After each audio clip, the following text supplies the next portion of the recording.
Pat bay ding kun sa ahita Asole pat in nang nadalhante Pat hung lung ding ni chu het hey hello King singin umin sopi na lagaw aman lo na din na bagay chu kisan singin sopi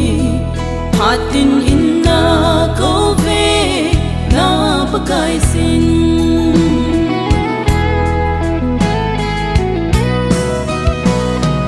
Pat hung lung ding ho chu quay ma apel do thei lo ding a hi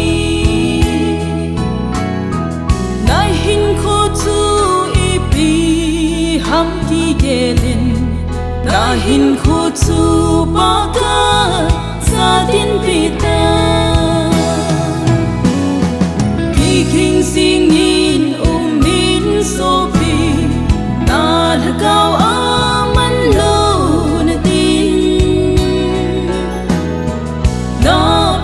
chu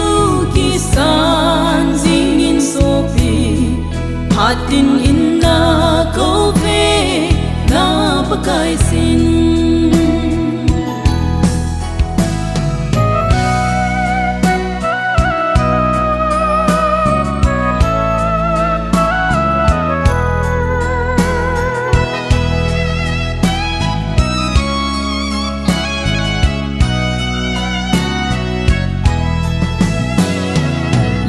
Sit phat hi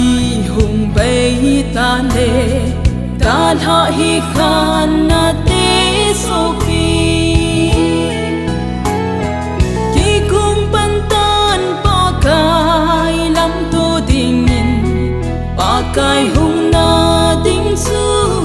koi man hello ki king singin umin so pi na lagaw aman lo na din na bagay chu kisan zingin sopi hatin inna ko ve na bagay sin hatin inna